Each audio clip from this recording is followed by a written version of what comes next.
So this is a thing that Christians sometimes do well and sometimes don't do well, or sometimes humans do well and sometimes don't do well. So the first part of this talk, the talk's gonna be divided into roughly three not equal sections. Number one is who the heck are Job's friends, and number two, what is mental health, and then three, how do you walk with somebody through it, or mental health problems rather, for that middle section. So. To start off, I get to tell a Bible story, and it's not just a Bible story. So, like, okay, we've got this important book that Christians appreciate, but it's not just Christians; it's also Jews. The Book of Job is one of the unquestionably one of the great works of literature in the ancient world. One of my favorite authors, G.K. Chesterton, said this. It is a sign of the way in which the Jews stood apart and kept their tradition unshaken and unshared, that they should have kept a thing like the Book of Job out of the whole intellectual world of antiquity. It's as if the Egyptians had modestly concealed the Great Pyramid. So this is a incredible work of literature that is the sort of literary equivalent of the Great Pyramid. But what's the story? So I also found these really cool William Blake illustrations, and so I'm going to be using these sometimes creepy, sometimes really cool William Blake illustrations to tell the story. So the story begins. There was a man in the land of Uz whose name was Job, and that man was perfect and upright, and one that feared God and eschewed evil. And there were born unto him 7 sons and 3 daughters. His substance was also 7,000 sheep and 3,000 camels and 500 yoke of oxen and 500 she-asses, and a very great household. So this man was the greatest of all the men of the East. So this is the beginning of the story is Job's rich and he's prosperous and he has a family and everything is going his way. And then we sort of hear about a conversation in heaven between Satan and God, and God allows Satan to torment Job, take his wealth, and ultimately his children. Thy sons, and this is a messenger speaking to Job, thy sons and thy daughters were eating and drinking wine in their eldest brother's house, and behold, there came a great wind from the wilderness, and smote the 4 corners of the house, and it fell upon the young men, and they are dead. So Job loses all of his children, all of his sons in a single day, and all of his wealth in a single day. And he goes from being very prosperous to losing everything. And the question is, how is he going to respond? How are his family and friends going to respond? And so here come the people to whom this talk is dedicated. Job's friends. I love this illustration. They're very concerned, as you can tell by their uplifted hands. They're rushing to Job's aid. And so the first part of their response is probably the best. Now, when Job's 3 friends heard all this evil that was come upon him, they came every one from his own place, for they had made an appointment together to come to mourn with him and to comfort him. And when they lifted up their eyes afar off and knew him not, they lifted up their voice and wept, and they rent every one his mantle and sprinkled dust upon their heads toward heaven. So they sat down with him upon the ground 7 days and 7 nights, and none spake a word unto him, for they saw that his grief was very great. This is being with somebody who's suffering. And this is this is the high watermark of Job's friends. This is as good as they get. And in fact, this is very good. Who of us has really sat silent for 7 days because somebody has been in such suffering? So this is this ministry of presence. Their presence in the midst of his suffering is very good, but it doesn't last. It doesn't last. Soon it goes to this. Their uplifted hands start pointing fingers. And they say to Job, Job says, I've done nothing to deserve this. And they rebuke him. They tell him, remember, I pray thee, who ever perished being innocent? Or where were the righteous cut off? Even as I have seen they that plow iniquity sow wickedness. reap the same, and so wickedness reap the same. Behold, God will not cast away a perfect man, neither will he help the evildoers. You know what, Job? The reason why you're suffering, the reason why all these things have happened to you is because you're bad. You did this. You brought this on yourself. That's their counsel. And from their perspective, it's good counsel if they were right. The problem here is that Job's friends, after dozens and dozens of chapters of accusation and argument, are wrong. They're not right about the situation. They're not right that God is punishing Job. That's not what is happening in this particular story. And so their logic here is flawed because, and they're judging Job inaccurately, and that earns them rebuke later in the story. And so this is the thing that we need to be very careful about. And this is the thing that inspired this talk, is that accurate theology, that is to say that God doesn't let the wicked go free or the innocent be punished, is true, but at the right time scale. It's true in some, at the end of eternity. But what's not true is judging Job in this moment. And so the question is, when we look at somebody who has mental illness, what is their situation? What is the right way that we approach them? Because we can make opposite errors in terms of how we treat people. We talk about stigma trying to reduce, oftentimes it's trying to reduce responsibility. And oftentimes that's the case. In Job's case, he wasn't responsible for this suffering coming upon him. And so too with mental illness, oftentimes people aren't responsible. But the other side is also, you can err on the other side too, which is to say, not giving people responsibility they do have, removing responsibility from people. So that's why it's so critical that we understand what exactly mental illness is for us to be able to properly interact with our friends. And so this next section, I'm going to talk about that. Now, I'm going to use as an example depression.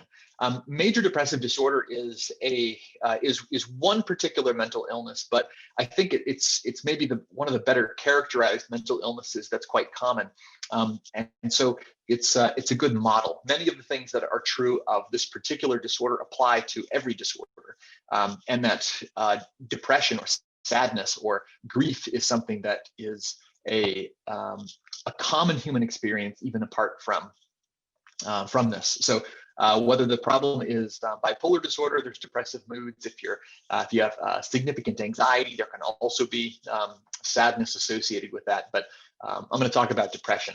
And to begin, I think this might be my favorite William Blake drawing. This is Job having nightmares.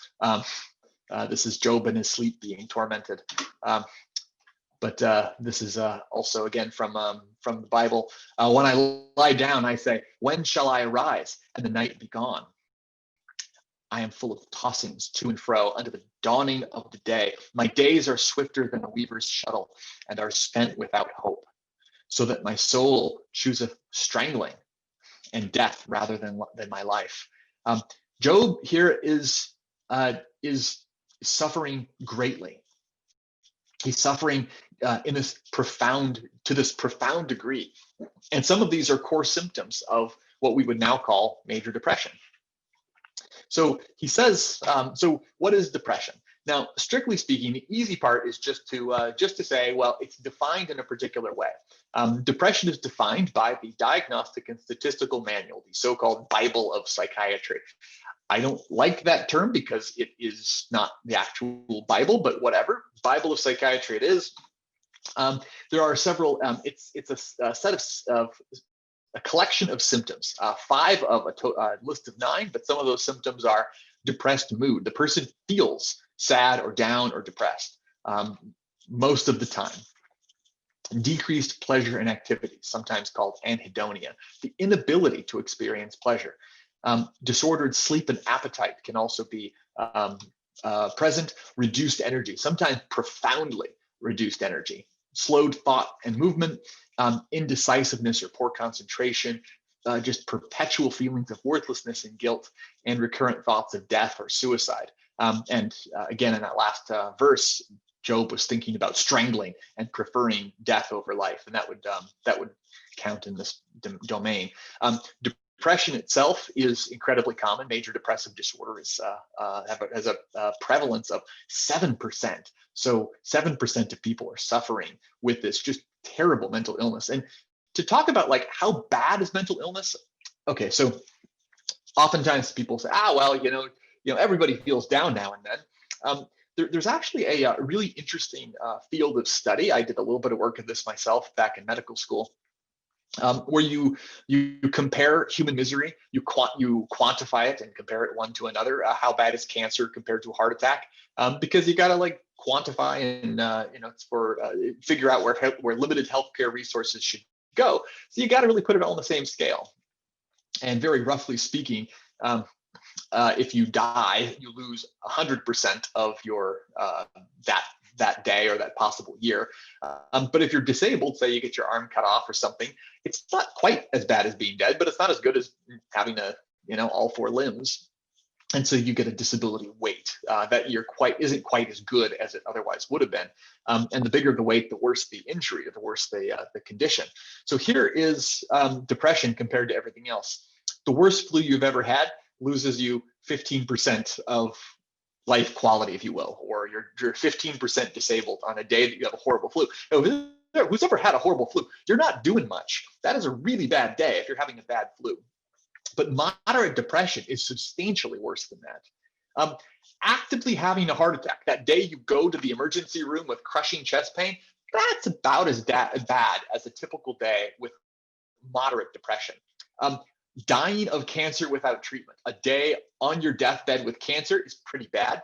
That's almost as bad as it gets in human misery. Severe depression is worse. That for people who've experienced both, the other way to think about this is people who've experienced both would say, which would you rather? People would pick a day of dying of cancer without treatment than a day of severe depression. It's horrible. It's really, really, really bad. And so I've told you kind of what it is, or rather a description of it, but what is it? And I think this is a really important question for Christians, because if it's a person who is committing sins of faithlessness to God, then the prescription is one thing. If it is a biological condition that has nothing to do with anything, if it's a brain disease, then the prescription is different. And so I think that understanding what it is really important. Now, this next section might get a little technical, but I hope that this is all worth it. For those of you who are philosophy nerds, this is the time to shine. But I think that for Christians to maturely discuss this, being a little bit more sophisticated about what we're talking about is important. So the term what it is, I'm going to say is, I believe that it's a multi-level emergent phenomenon. Now, each of these words is important and a bit complicated. But I'll try to explain it as we go and give some examples. But this is going to be important in terms of what is a person responsible for it, and if so, to what degree, and what else is involved. Multi-level means that it's not just happening on the level of conscious life. There's other things going on. Emergent means that not any one level contains all the information. You kind of need multiple levels of zoom, if you will, to understand what's going on. Phenomenon is that it's an event, it's an occurrence. It's not simply it's not simply an experience in the moment. It's more complicated than that. So, okay, let's start with the idea of multi-level. Again, this is going to get a little busy, but I'm going to try to explain this in brief. If we imagine levels of zoom, we could zoom all the way down to quantum mechanics, and we can add up some quarks and get some atoms, and get some molecules. Molecules can become genes. Genes can become code for proteins, which can create regions of interest in the brain, which might be parts of larger scale neural networks, which create things like a subconscious or psychic life. But then there's also this very special kind of brain activity called conscious life. But it might not even be brain activity. That's a whole other conversation. But then above conscious life is experiences and realities, that there are such things as family and friends. There are cultures within families, but then there's even larger groups like a company or a church that are influencing us, but then even bigger groups like races or nations. And then there's a global setting that we're a part of also. And each of these things has its own level of existence and its own reality. And we might need more than one of these to explain it.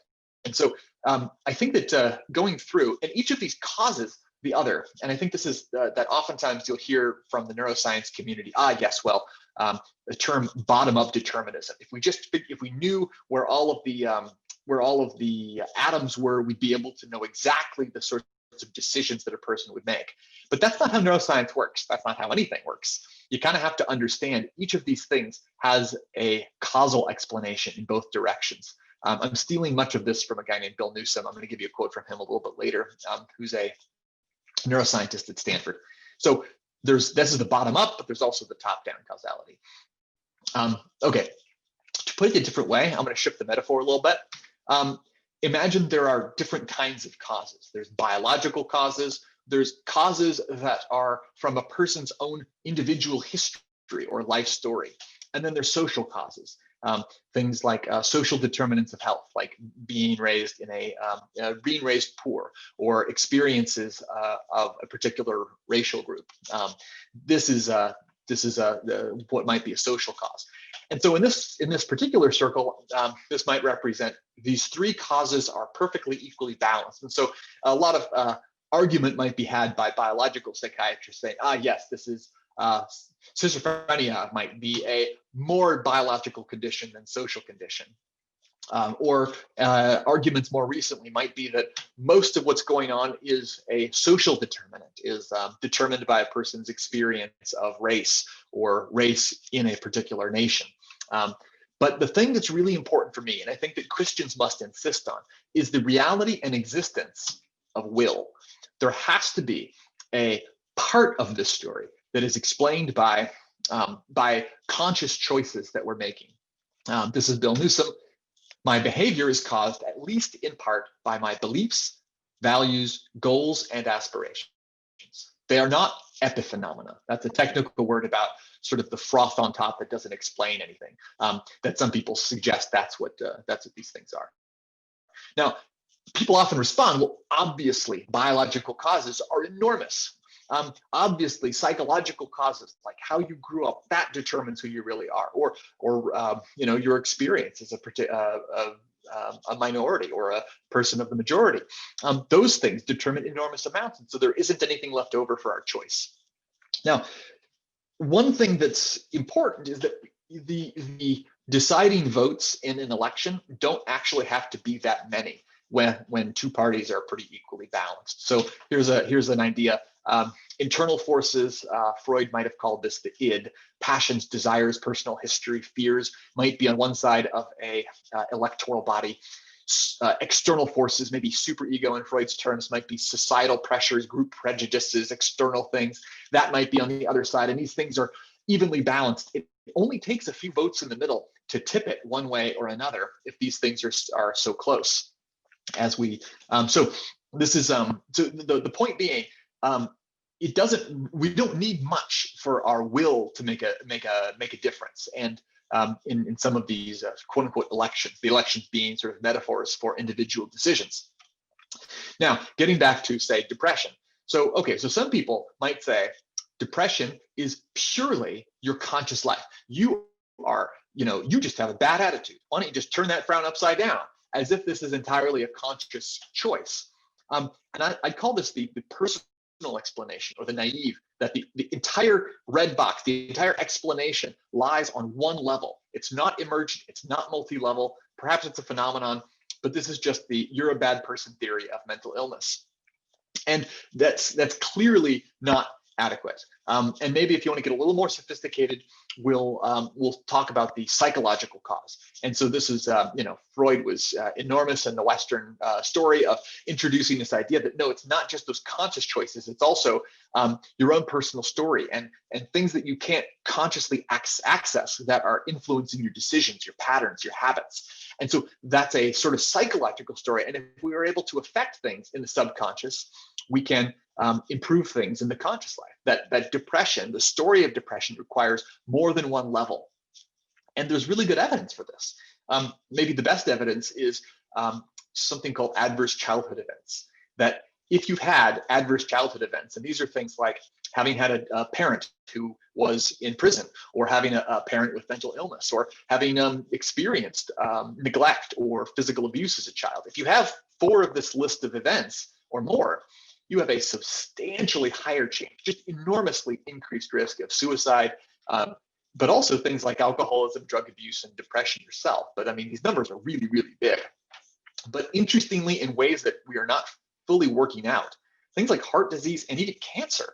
Like, how does childhood mistreatment, or having had a social experience of your dad went to prison, how does that affect your cancer rate?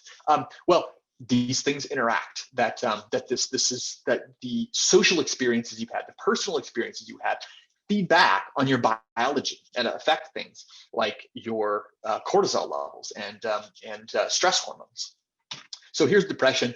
And yeah, we can say very clearly that if you have these personal experiences in your history, you're going to have a higher rate of depression. Now, the other interesting thing is that it's not 100%. This is it's a relative rate. So this is an increased rate of getting depression, but everybody who experiences this doesn't go through with depression. It's not deterministic. It's not fatalistic. So maybe we need more to explain why you might get cancer from having had some experience in your childhood. So here we might look at the biological. And so normally when we talk about biological psychiatry, we're talking about things like neural networks, regions of interest. So by that, I mean like the hot spot, like this spot on my brain, rather than these 2 spots working together. Or serotonin receptors or genes, things like that. So as an example of this, we found that this region of the brain, the anterior cingulate cortex, especially this little bump right here, the subgenuate.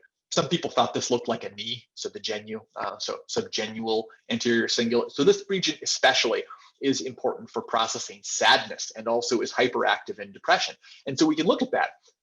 There's also things that people that I've worked with in a paper we published showed that there's like a literal disconnection between the prefrontal cortex and the rest of the brain, that the back and forth communication is decreased, the functional connectivity.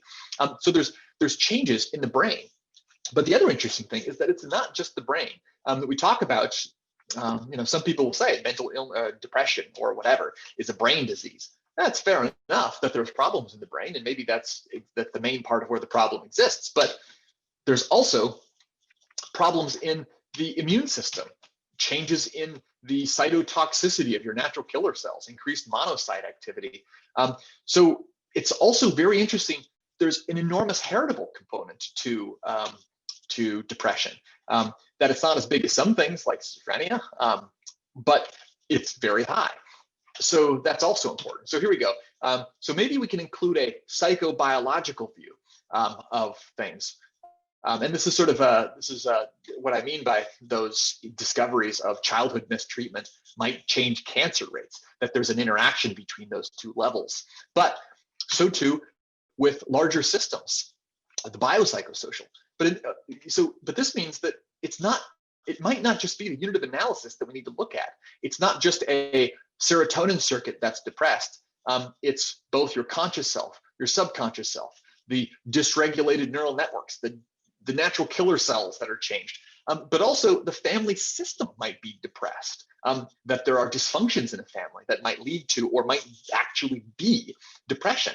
And so maybe we need to look a little bit higher, but maybe we need to look at the whole thing. Maybe we need to look very broadly at this whole thing, that this is thinking about how a global current experience or a national experience, suicide rates skyrocketed in Russia after the fall of the USSR. So that influences things. We talk about systemic racism. How does that affect psychology? So how do ideas and idea flows affect things? These are great questions. So, so my view of depression is that something like this, that depression, yes, is most involved in this maybe mid-levels of focus, but that we also need to think about it more broadly. And so when we put the entire onus of depression on the individual, That's just not true. That's not what depression is. That's not what mental illness is. I believe that it's a multi-level emergent phenomenon that takes all of these levels to explain. So, okay, so great. That's what I think depression is. What does that mean that we do about it? How do we interact with depression? The very first thing to do is to listen. Now, I'm going to be sharing one of my favorite comics. This is Hyperbole and a Half. I think that the author explains the experience of depression very much like a lot of my patients, and quite humorously too. So I'm going to be stealing from her and sharing her comics. But this is also so this is her trying to explain something to as a depressed person trying to explain something to a loved one. So she says, hey, guess what? No, see, I don't necessarily want to kill myself. I just want to become dead somehow. And see, the person is not responding. Okay, so yes, maybe they've received that information, but they're not responding. They're not saying anything. They're not giving feedback that they're listening. They're just looking very upset. And now the depressed person is in the position of having to like calm the person down. It's okay, life is meaningless anyways. Oh, that's not helping. I'm really sorry. Can I get you some juice or something? If I go to a doctor, will you stop making that sound? Yes. Okay, so this is an example of poor communication. I'm going to tell you about 5 secrets of effective communication. And the 5 secrets are useful in a variety of settings. They are disarming, finding genuine truth in what the person is saying, empathy, being able to restate the other's thoughts, understand their feelings, ask questions to learn more, state how you think and feel, and then also finding something positive to say. Now, this works in a variety of settings. This works for depressed people. This works for not depressed people. This works for me comforting a patient on the involuntary psychiatric ward. This works for having conversations with friends. Like these are general human tools, but applied to depression. Disarming. So oftentimes people who are depressed are going to say things, or with mental illness, are going to say things that are not fully true, but trying to find things that are true, kernels of truth in what they say, and acknowledge that truth is an important step. Thought empathy is probably going to be the core and the most straightforward thing. In order to make sure that somebody knows you're listening to them, like actually listen to the words they're saying and restate some of those words back to them, not in a parroted fashion, but just let them know that you've understood them, and that you're paying attention. Just like nodding along, maybe you're not thinking about them at all. It's amazing how effective just this little bit goes. But not just that, take some educated guesses about what they might be feeling, and offer it. So acknowledge the other's feelings. If they say their feelings, then that's great. But oftentimes those emotion words are not always present. And so try to acknowledge what they're feeling, and maybe take some guesses. So, maybe you're feeling really sad, or maybe you're feeling frustrated right now. Inquiry, but this is also one of the most key. Asking questions as you go. Ask questions to learn more. Questions that go off of that prove also that you're paying attention, not just unrelated questions like how do you think the Dodgers are going to do this year? That's not the point. The point is like, how do you actively thinking, what is the next thing? What do I want to learn more about? What don't I understand? What questions do I have? Being curious about the other person. Now, this is another one. When you're trying to communicate with somebody, you be present in the conversation too. I feel, state how you think and feel. So using statements that begin with I feel. I'm feeling, pretty, I'm feeling sad to hear about how bad you've been feeling. That's a little snippet that allows you to be human and be present emotionally in the conversation too. Respect, find something genuinely positive to say. That's also a key. And so in this interaction, when somebody is feeling bad, being there, being able to listen to them is the very first step. And so, Job's friends is an example. At the very beginning, we're present, we're listening, and we're connecting with him. Next is encourage a person. Now, this is really interestingly challenging, especially with depression, but this could be in any kind of mental health challenge. So this is also from a hyperbole and a half. Positivity, hope, yay, and joy, hope, beauty, and love.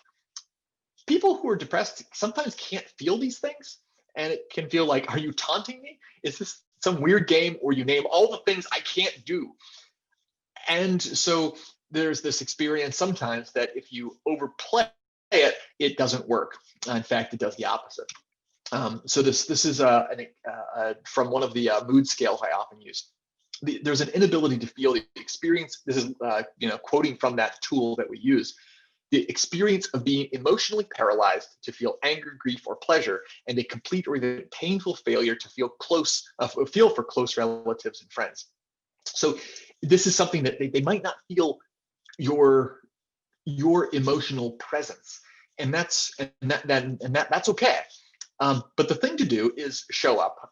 Sometimes mental illness is called the no casserole disease or no casserole diseases. So like, okay, you break your leg in a church context, you get somebody bakes you a casserole. You have cancer, you get a meal train. What happens if you get depressed? What about panic attacks? Do people come and meal train around that? It's equally, or if not more, debilitating, but nobody knows about it. We're not supposed to talk about it. And so, break the mold. Make a casserole for somebody who's feeling down, and whatever the local equivalent is. That, like, figure out ways to provide support. Now, again, with mental health, person might not be engaged in this, but keep trying. So send messages that are encouraging. You might not get responses, and that's okay. Continue to be encouraging. Just because the person isn't able to receive it in that moment, continue to be encouraging. So some tips on this front: be persistent. People aren't always feeling great and might not be in a place to receive it, but that doesn't mean they don't appreciate it. Don't press too hard. I think back to the comic, like, feel positive, feel hope. Like, okay, person might not be there. You don't have to like strong arm them into feeling good. But gentle encouragement is a good idea. As I said, be persistent. Don't use micro guilt or accusations to connect. This is a big one in this area. Like, you can use your own, like, well, come on, don't you care about me? It's like they can't sometimes. So be present, but don't use your relationship as leverage to make them feel like they need to. Don't take getting ghosted personally. That might happen a lot in this. And as I said, be persistent. Okay, this is the most, one of the most challenging ones to talk about and to do: goading people. Okay, so traditional mental health support advice is, don't ever goad people, let them be in their emotional state. And I think to some extent that's true. But if you've got a really close friend, if you've got a family member, goading is actually okay. And let me say why. So there's a side effect, there's a symptom of depression, lassitude. I love words like this. Difficulties in starting these simple routine activities which are carried out with effort. So one of the things I sometimes ask about is, like, how often have you been showering? Sometimes it's not all the time. And like this thing that's automatic for everybody, even that simple activity that like feels great and feel clean and fresh, that takes enormous effort and it's exhausting. Okay, here's an example of bad goading. You should do yoga while watching the sunrise. It's literally impossible to feel negative and sad while appreciating the wonder of the universe.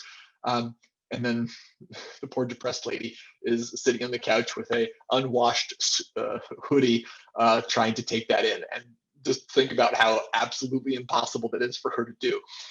Okay, so this is getting back to this idea of responsibility.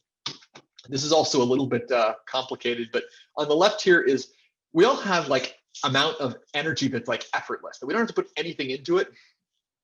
And it's that just happens automatically. And then there's things that if we work hard, we can do. And so for a typical person, getting out of bed is no problem. Going for a walk is no problem. But if you don't go for a walk because you're lazy, that's you can do that. That's a possible thing. That if you just put a little bit of effort in, you can go for a walk, but you didn't.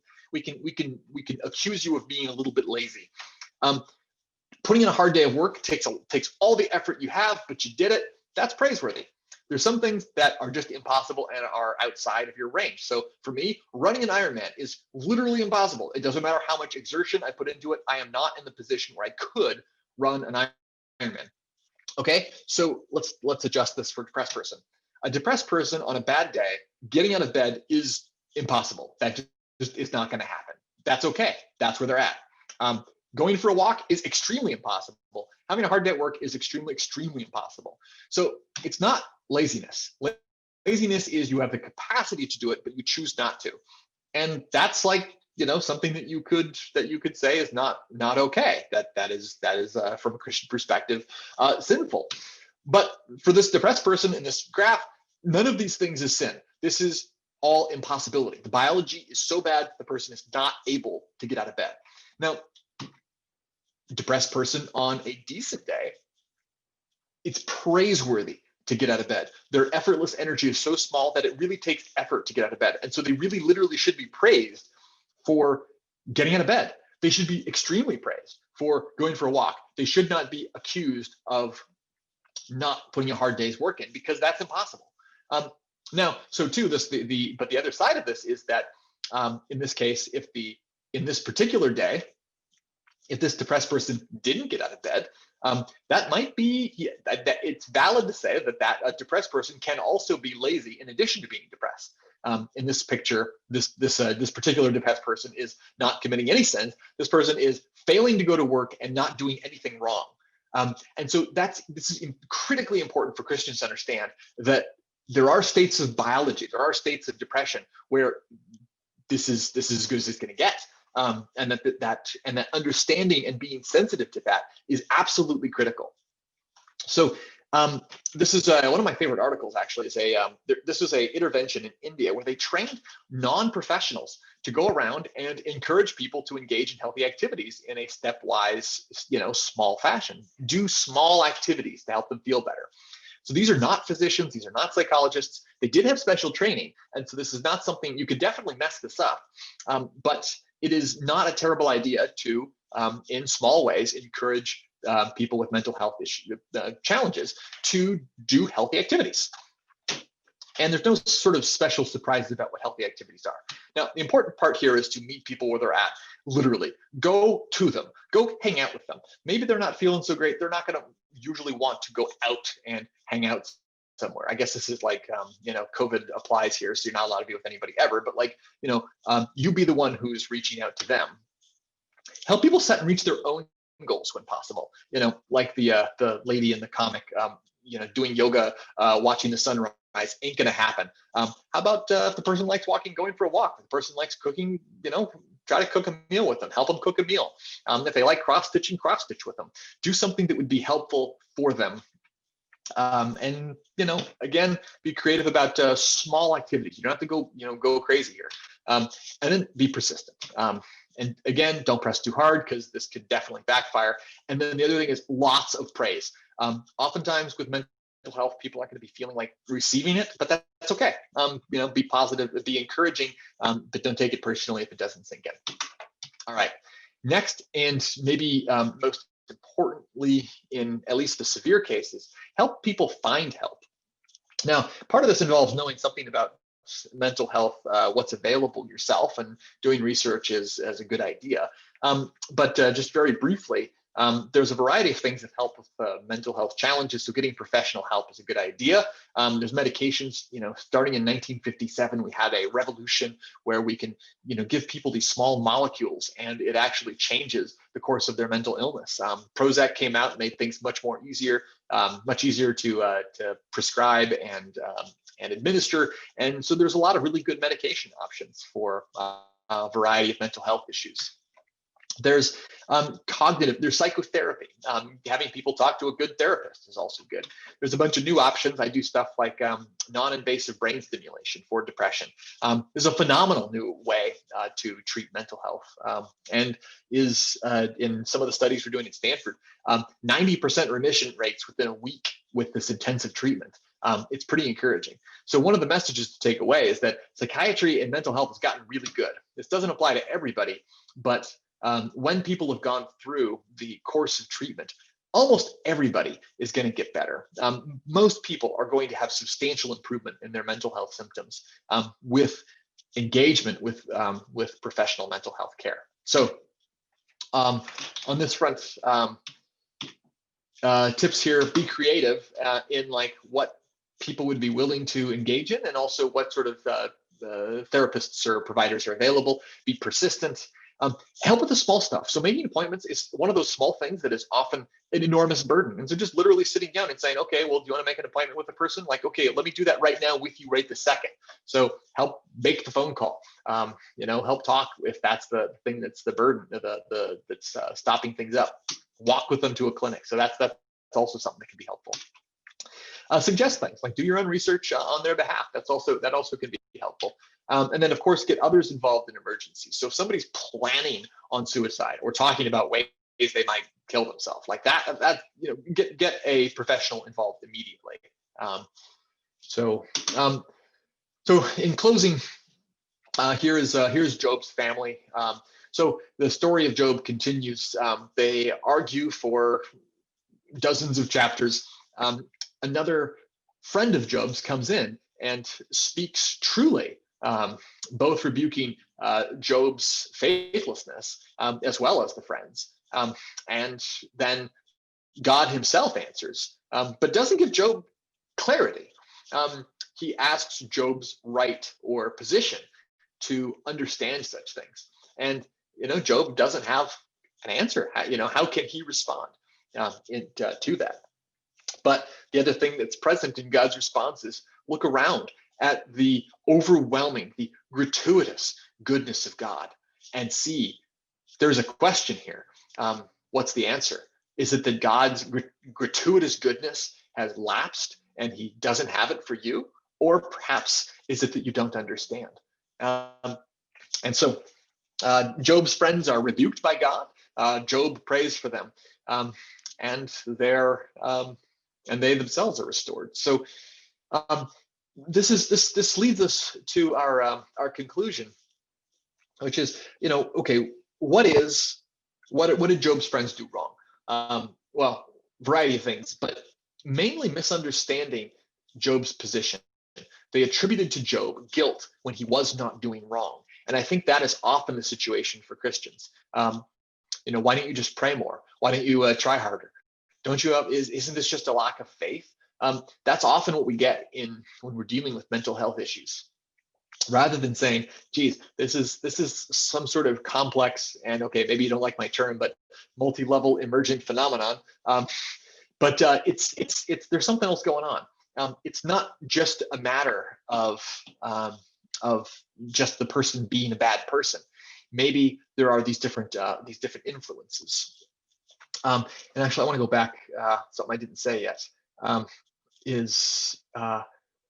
like where does faith come in? And from a Christian perspective, how do we? What is the person responsible for? And responsibility, in my mind, sin lives here. You have to be conscious to commit a sin to some degree.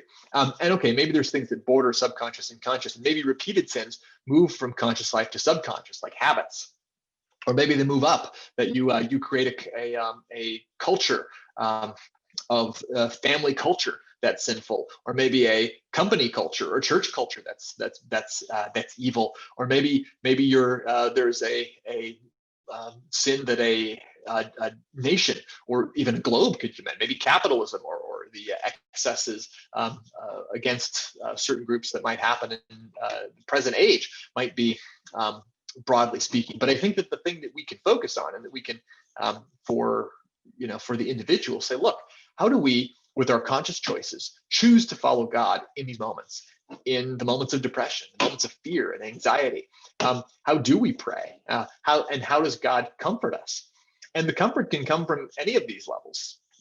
I often think about it more coming from, this sort of area here. That God can move through the emotions of the subconscious of another person to feel compassion for the depressed person, and by means of the church come and reach out to the person and then they can be comforted by that. Or perhaps God will move in this person's emotions in subconscious ways. Or perhaps an insight. Sometimes people will talk about a word of knowledge or a flash of insight or something, and that would be God acting at this level. So it might be that God's interaction is happening in some of the, in these various different ways. But yeah, so all that to say, how do we think about this moving forward when we attribute responsibility, when we attribute blame to people who are depressed or people who are mentally ill in general? These are the important questions. All right, so without further ado, I think that we're going to move to questions. Can I give an example from the Bible where people supported someone well instead of poorly, like Job? That's a great question. The one that comes to mind is God's comfort of Elijah. Okay, maybe not. So I guess God's a person, and the angel who comforts him is a person. So maybe I'll get off with that. I mean, Paul in his letters provides all sorts of good comfort, exhortation, convicting people of sin at the same time. But so, okay, so in the story of Elijah, after his great victory, he calls fire from heaven, and the priests of Baal are routed, and he shows that God is the one in charge. But then he falls into what seems to be a depression and wants to die. It sounds like he may be suicidal, and God comforts him, but not before gives him a word, but not before taking care of his physical needs. Tells him to take a nap and gives him food. So that's a great example of comfort. I think that David and Jonathan is another good example of mutual support and aid through difficult times. How do I love a person who I think has a personality disorder while also believing that sin is involved? Phenomenal question. Well, you love a person with a personality disorder in a way that is I think that the framework that I shared, in fact, I'm going to stop sharing my screen here.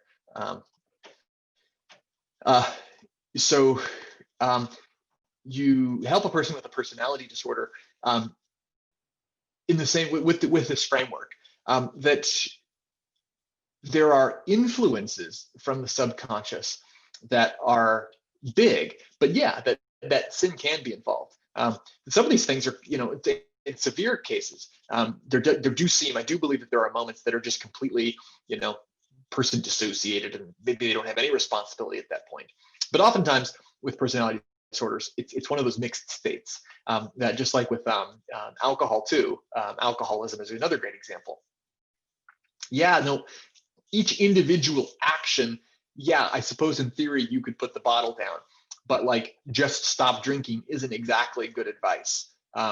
And so how do you actually respond in that setting is by saying, okay, well, what can they do? What are they responsible for? The things that they're actually responsible for in those situations are doing things like getting help.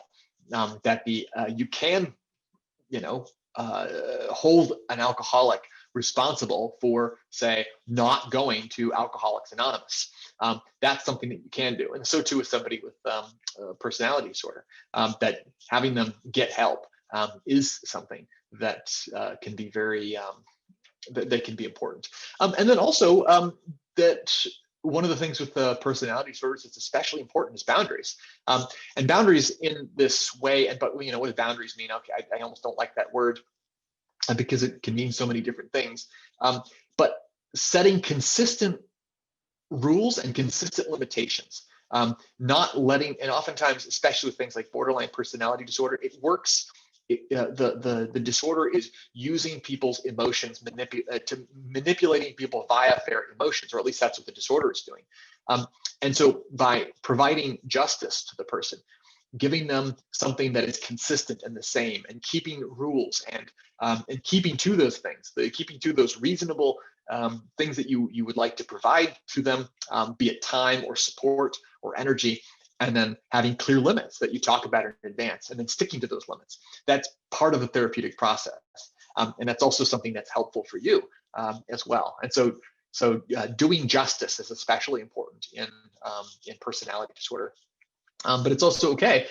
Again, from a Christian perspective, is that yeah, no, that every time something happens, it may well be wrong. It's okay to say that, but with muted responsibility, that the amount that the person is responsible for what they said is reduced, but not absent in most cases. Is schizophrenia demonic? What a great question.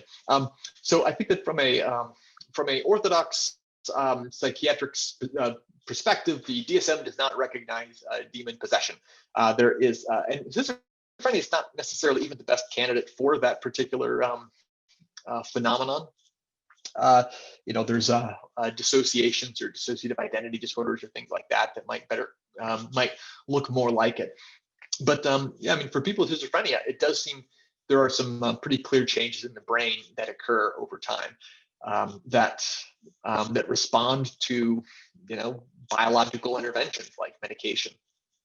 And there's, cognitive problems that don't seem to be connected to what we, at least scripturally read about with demonic possessions and things. So I think that certainly most of the time, is it possible that sometimes, some cases, or that people who have that condition also have, demonic experiences? I think that here's what I can say. I don't think that psychiatry is in a position to rule out the existence of spiritual entities.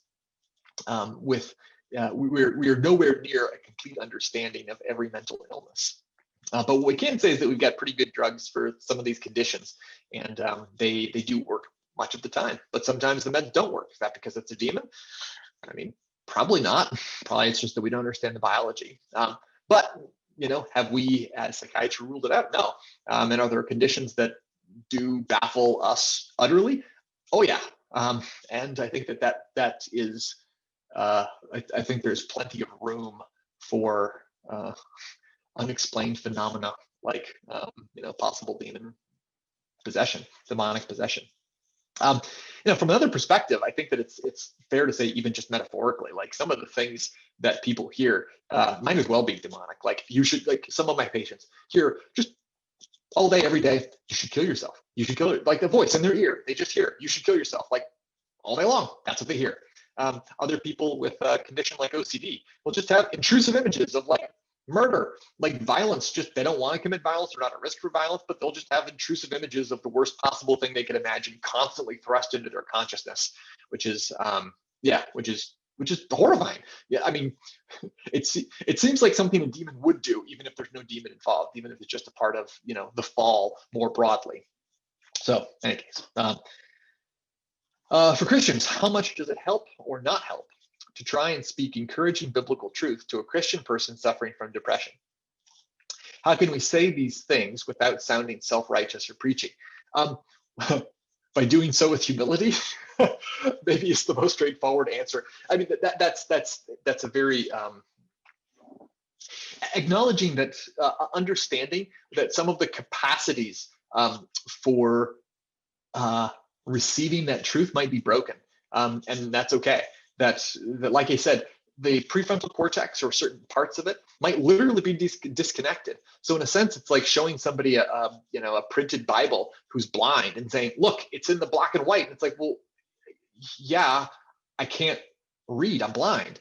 And so for people with depression, that sometimes with these biblical truths, the ability to comprehend truth cognitively about a hopeful future isn't necessarily intact. And so this is why I said that the sitting with friends, listening, the emotional side might not be broken yet, or to the extent to which it's only partially broken, yeah, share the biblical truths. How do you do it without sounding self-righteous or preachy? Well, acknowledging that they might not be believing the biblical truth because of a disorder. It might not be their fault. So if you're preaching, it's the implication is that there's some sort of moral thing that could be amended or changed, and that might not be the case. Be open to the possibility that they can't comprehend that particular biblical truth at that particular time, even if it is a biblical, even if the fact that their non-comprehension doesn't make it any less true. So, share it with humility. But there's plenty of, but then also recognize that, there, but for the grace of God go I. There is no biblical truth that you understand that is because of your own righteousness. So, thank God that you can understand biblical truth that you can, and offer it humbly. And if it's not understood, then that's fine.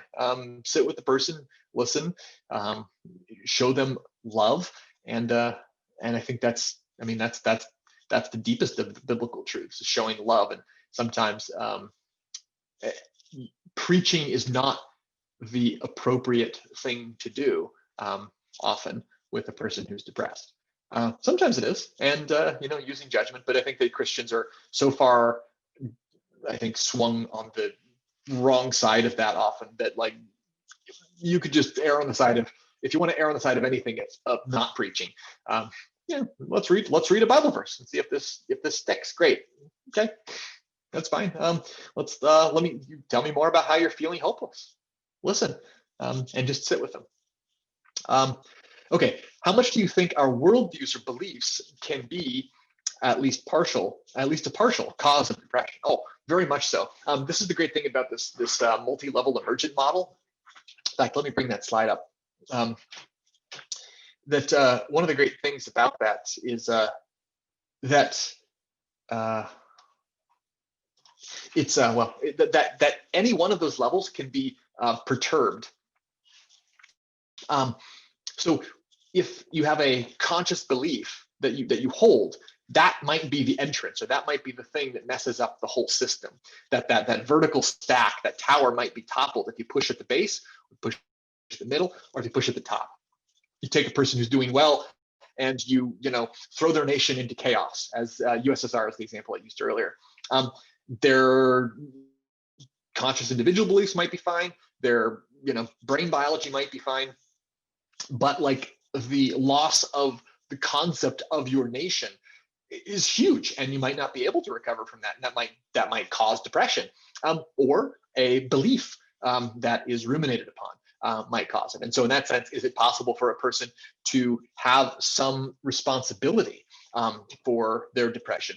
It's possible. And that's also something that's highly controversial, but I believe it's possible. That, yeah, I mean, like, there's people that I've taken care of that like make terrible choices, do horrible things, and then they get depressed because their life falls apart. It's like, well, yeah, clearly that there's some responsibility there.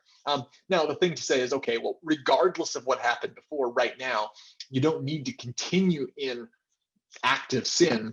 You don't need to be I guess what I'm saying is you don't need to continue to sin for depression to maintain itself. It might be that you sinned, that was forgiven, and now you're depressed. Or it might be that there was no sin involved at all. It might be entirely, biological or sociological or psychological, that has nothing to do with your individual conscious choice. And you can treat depression at any one of those levels. You can cause depression at any one of those levels if something goes wrong. And so, so I'd say that's, so yes, a worldview can cause them. And so on that front, I think the clearest evidence of this is suicide rates and church attendance. There's a great work by Tyler Vanderweel out of Harvard, and he treats people with he did a great study showing that people with frequent church attendance had a substantially lower rate of suicide, and so like five-fold reduction, enormous reduction in suicide completion. And so that's not just a belief, it's also a practice. So maybe the levels between conscious belief and choices and the community of faith of the local church. Okay, let's see. What steps can you take to build genuine empathy for people whose suffering is hard for you to understand or relate to? Well, I mean, spend time with them, listen and ask questions. And here's the obvious thing that's not so obvious. Believe them. Like really, really imagine what it must be for somebody who says, I can't feel connected. I can't feel pleasure. What is that like? Or somebody with panic disorder. I feel like I'm dying. Well, assume that's 100% true. And I think that one of the, here's my bias, one of the very few good things that postmodernism has brought us is the concept of lived experience that does have validity, that people's lived experience of a panic attack is horrifying. Your body believes that it is literally dying. And so how do we care for people in that well, you believe that that's what they're experiencing, and then try to provide appropriate treatment, but balance the lived experience against the objective reality, that yes, I know you feel like you're dying, but in the case of panic attacks, one of the best treatments, if you're a physician, is to like say, you think you feel like you're having a heart attack? Well, let's try to give you one, because I, as a doctor, know you're not going to have one because this is just a panic attack. And so, let's do some push-ups or jumping jacks, and that is a behavioral proof against the lived experience. Or you give somebody a lived experience that is in conflict with the lived experience of 5 seconds ago, and that is sometimes curative in a single session. It's really cool when you get to do that. One of my favorite treatments. But in any case, not everybody's so lucky to have a panic disorder that responds in one amazing therapy session, but it's really cool when it happens. Okay, so even if mental illness is not a problem of faith, is there evidence of faith healing for mental illnesses? Great question. And I think that this is an area that I don't have a lot of data that I'm aware of. There are studies that I'm not really impressed by any of the studies that have been done on, like, does prayer heal? I mean, I think that many people in Christianity, many of us have had experiences of miraculous cures of cancer or whatever else. I've had people with miraculous cures of depression too. I mean, I remember having somebody coming to me was going to get our advanced treatment of TMS. We were going to do this really intensive kind of treatment for their depression, and called me like a few days before and said that they had a prayer session, that the release of their depression. Now they were better, so they didn't need the treatment anymore. It's like, great. I'm so happy. And it's a common story in AA. I had it's not common. It's not rare in Alcoholics Anonymous for people to come to this point of the end of themselves, to realize their powerlessness, to pray a prayer, and like that, their biological addiction to alcohol is gone in a moment. And I've had people tell me, after that moment, I had no more cravings, that had no more desire to drink whatsoever, despite failing and stop drinking. It's like, that's part of our reality. That stuff happens. Now, at what rate does it happen? Can we prove that it happened? I mean, I think that with psychiatry and medicine in general, what do you mean prove? Like, it happened. Okay, what was the mechanism of action? Yeah, we haven't captured the Holy Spirit, put him in a bottle, and then said, aha, we've captured him. It's like, okay, that's obviously ridiculous. But it does raise the question of, what does this, what would we want? What more would we want than that? All right, the next question is, to what extent can we apply the ways that you described to help people suffering with depression and helping those who just feel really down, especially during this time of pandemics and quarantine and loneliness? I mean, what a great question. So I talk about, and I think this is something that I that's a pet peeve of mine, and I try to avoid, but it's really hard. We'd like there to be this clean separation between mental illness and mental health, that these people are mentally ill and those people are mentally healthy, and we just give them a pill and you go from the mentally ill to the mentally healthy category. And that's not just, it's not how it works. That there is mental suffering that people experience, that's just horrifying. After a loved one dies, that's horrible forever, like for their whole life. And that's not mental illness. That's profound pain, but that doesn't necessarily mean it's mental illness. Now, oftentimes, death of a loved one causes major depressive disorder. and it gets the degree of suffering, the degree of disability gets to a point where I will say, yeah, look, no, that does sound like an illness, a disorder, and then apply certain treatments to it. But how do we just feel really down in the time of the pandemics and quarantine? I think the same things apply. That yeah, let's just support that person, listen, goad, encourage. I think in that situation, professional help might not be so necessary. But I mean, maybe it's not professional help. Maybe it's like, let's try to find something that would make this person feel good, feel better. And the loneliness is just such a painful thing in this time. This is other data around increased. Well, two things: rates of suicide during this time of COVID and rates of dementia death during this time of COVID.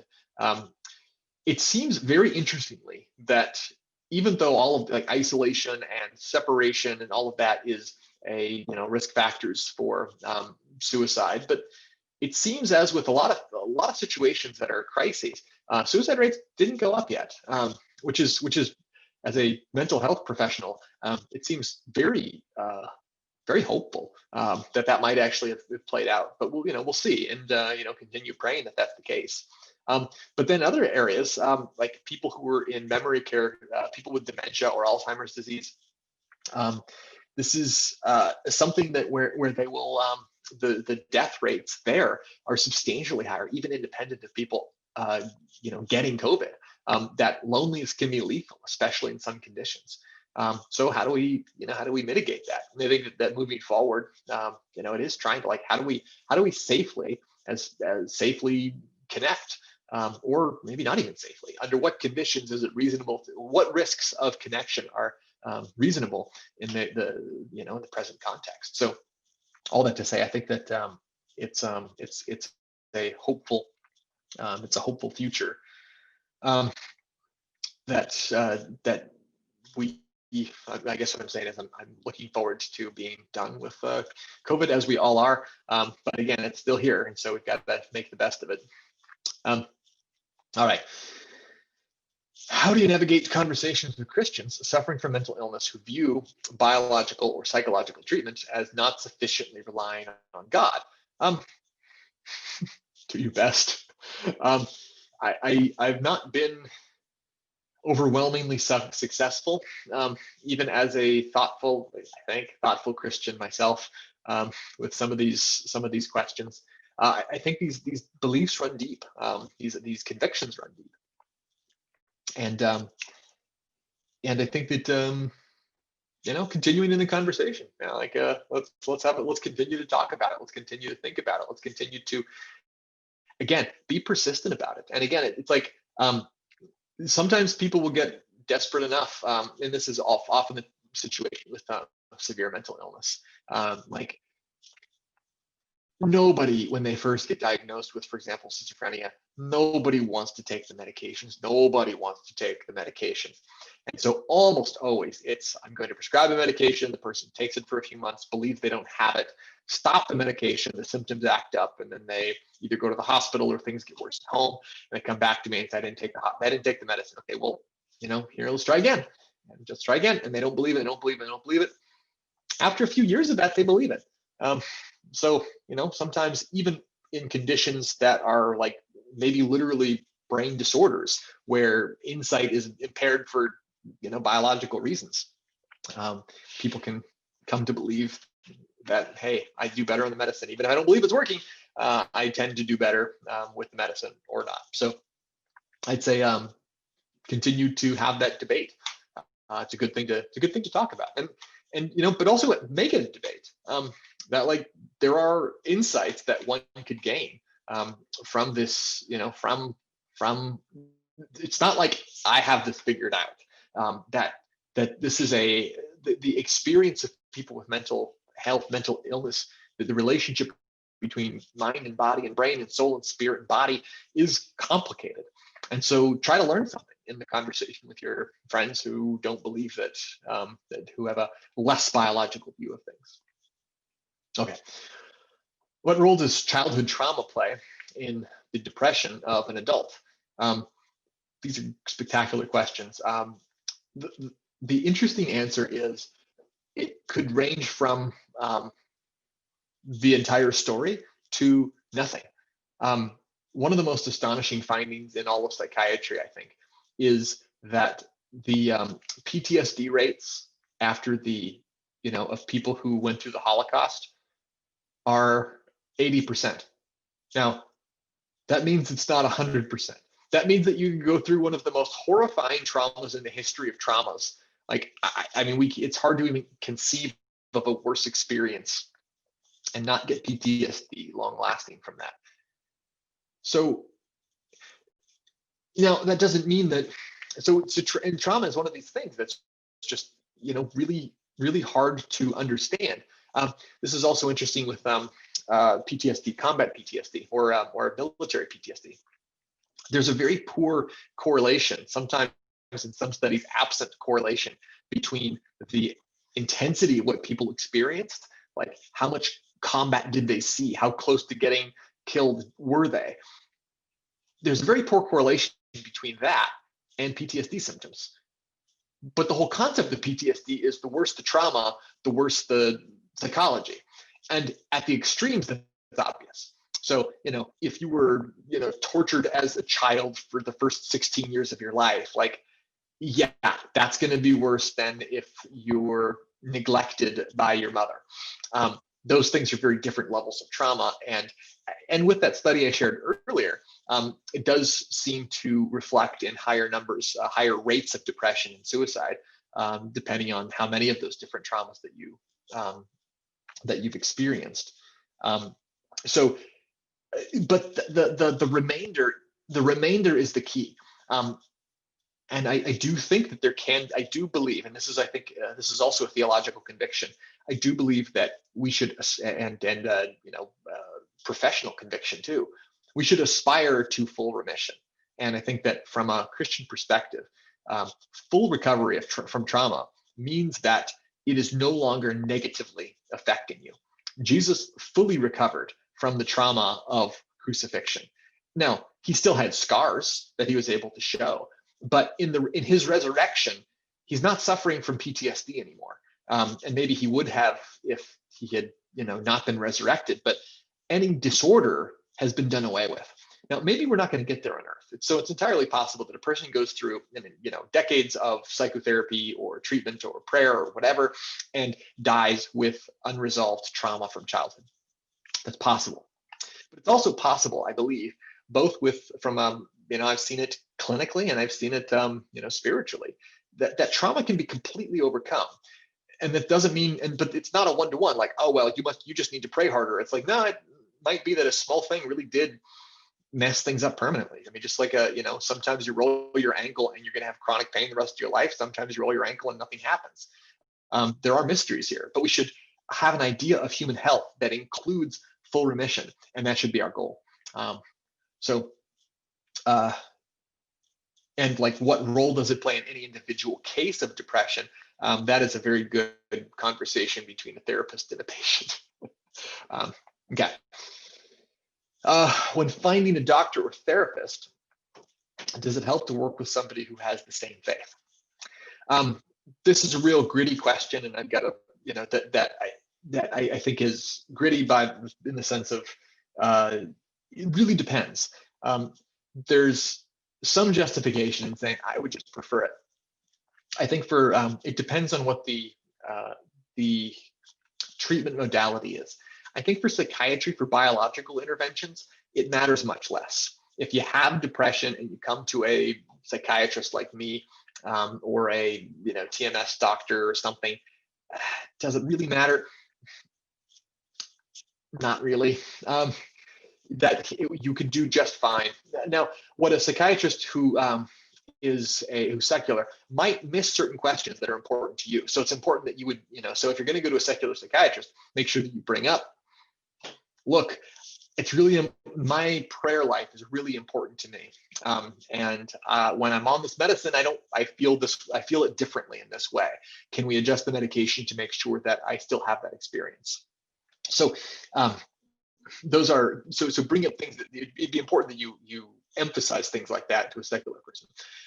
Therapy is maybe a better case for it, but again, it depends on the kind of therapy and the kind of things you're working through. That oftentimes it can be helpful. Like, okay, if a depressed person has the thought I'm totally worthless, a cognition that a secular person might suggest as a replacement is, well, nobody is completely worthless, but a Christian could use something that's explicitly scriptural, like, I am feeling that like, Jesus gives, you are valuable because you're the son of the king, or you're the daughter of the king. So yeah, I think it can help, but isn't always critical. And I think that given the limitations and how widely available and how few of us there are, it's not a terrible idea to just go to a secular person. Now, if it's if the question really is like, I am concerned about whether or not this actually is, that I want to go to somebody, I'm concerned that this might actually be a demon, and I want somebody who believes in demons, then yeah, like that's an important we would put in psychiatry, shared cultural belief. Your worldview's align. If it's relevant, then that would be a case where it's more important. Okay, what about self-diagnosis of depression? How does this work? Should a professional always get involved? Are there ways to pinpoint the cause or layer where depression starts?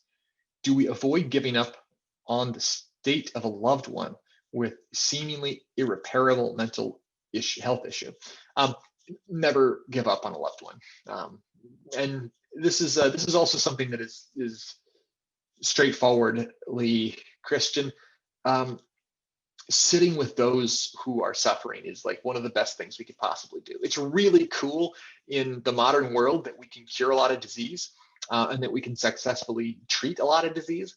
That's really great. But it's also really cool that it's a powerful, godly thing to do, to sit with those who are suffering forever, and like, or until death. I mean, that's that is a good thing to do. So, and how do we avoid giving up on the state of a loved one? Is like, well, you don't have to. The hope doesn't have to be in this life. That is to say that the good work of caring for somebody who's sick and suffering is something that continues on in eternity. That is building a heavenly dwelling. That is building with gold, jewels, and gold, silver, precious stones. That is working for a crown. And so, especially for working with a Christian, like you've got the hope of the resurrection.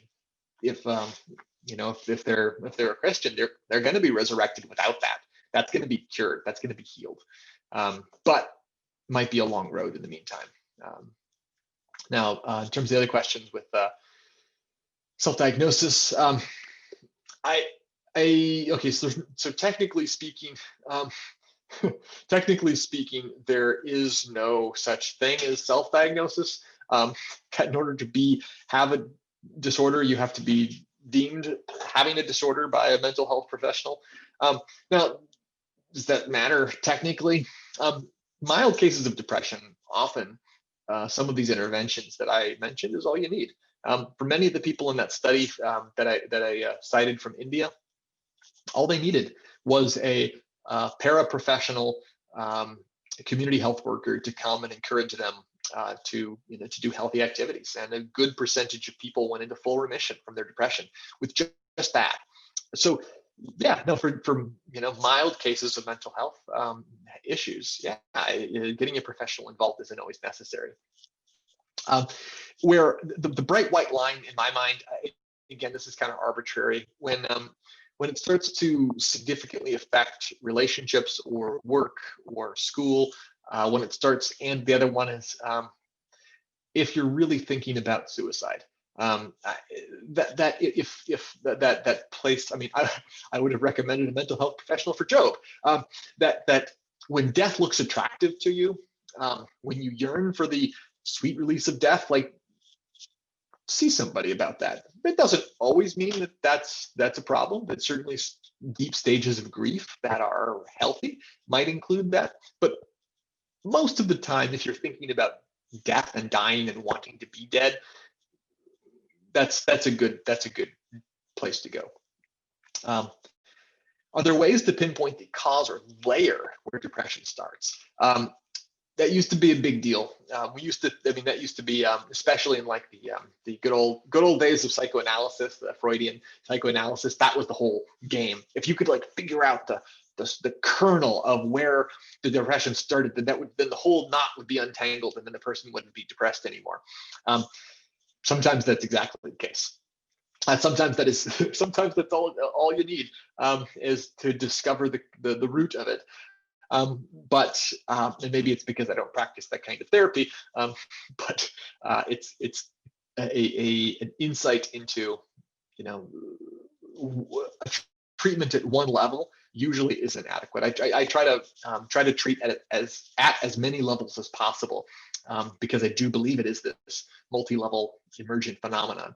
And so, yes, I mean, sometimes there's an Achilles heel and it's like, yes, that was it. That was the release. But wouldn't it be better if you're also, doing healthy activities and engaged in a good church community and having the right, neural networks activated? Well, yeah, I mean, that would probably be even better. So the discovery of the source of the depression isn't always critical in the treatment of it. But hey, why not? If you could discover it, then that's even better. So I think that's it. I just want to say again, for all those questions, those are great questions, and I'm so glad to have been able to be here with you today.